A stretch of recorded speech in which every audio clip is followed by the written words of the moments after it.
Hey, Dr. O here. So every good story starts in the beginning. So what is intermittent fasting?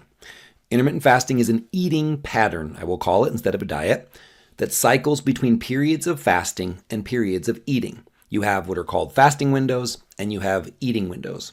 The goal is to take regular breaks from calories. That is it. That's what intermittent fasting is. These breaks can last from anywhere between 12 and 36 hours. Most would argue that you get most of your fasting benefits if you try to get to at least a 16-hour fasting window, but a 12-hour window is a phenomenal place to start, and then you can work your way towards that. Fasts that exceed 36 hours aren't known as intermittent fast. Those are known as what are called extended fast. So the key is that it's not about what you eat, it's about when you eat. You delay, you don't have to deny.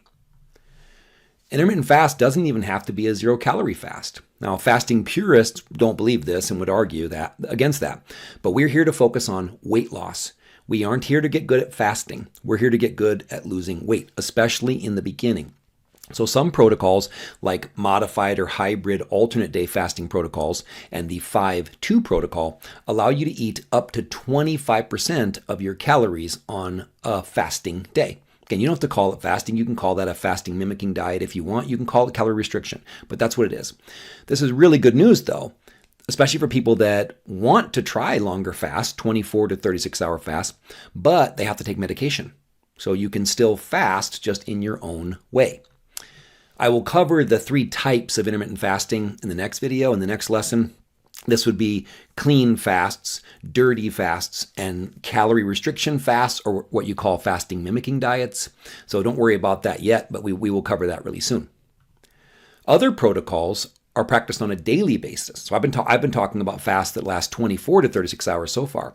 But with these daily fasting methods, you simply eat all of your calories in a set time window. The key examples would be what's known as 16-8, which means that you fast for 16 hours a day, and then you eat in an 8-hour eating window. Then you have 24 fasting, also known as the warrior diet, where you fast for 20 hours a day and have a 4-hour eating window.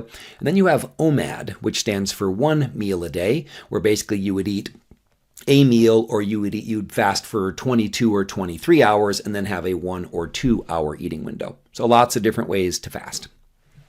Fasting has been a practice throughout our history as a species, right? Sometimes our hunter-gatherer ancestors couldn't find anything to eat.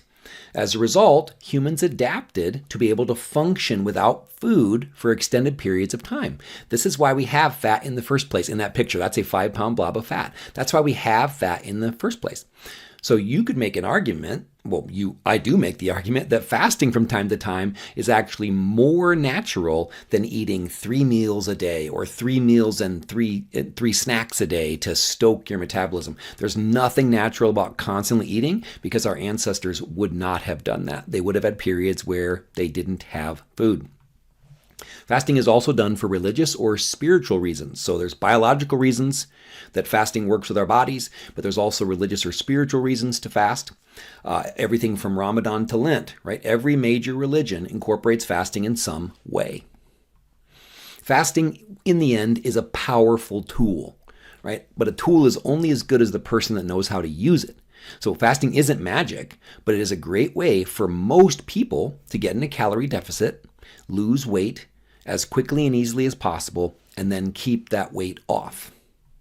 So what does the science say? I'm going to cover tons of science in my program. I like to show you the actual studies so you can find them yourself if you want to.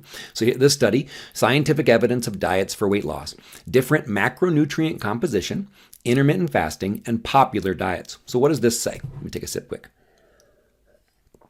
In the long term, current evidence indicates that different diets promoted similar weight loss, and adherence to diets will predict their success. So it's not saying that fasting is better than other ways to diet, but if fasting is the best way for you to sustain your diet and stick to it, that adherence is what will lead to the success. But I don't care how you lose weight. Find the way that you can lose it safely and quickly and easily and keep it off for the long haul. I just think for most people, intermittent fasting is a great thing to try. All right, so what are your key takeaways here? Intermittent fasting focuses more on when you eat than what you eat. That's really good news for people that don't like to be on overly restrictive diets 24 hours a day. What are your action steps? Prepare to shatter some of the most common myths and misconceptions about intermittent fasting, and then think about any fears or concerns that you have about fasting. Write them down. Send them to me.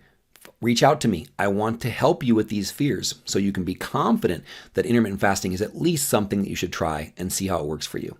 Okay, I hope this helps. I hope you're ready for a fantastic journey. Have a wonderful day. Be blessed.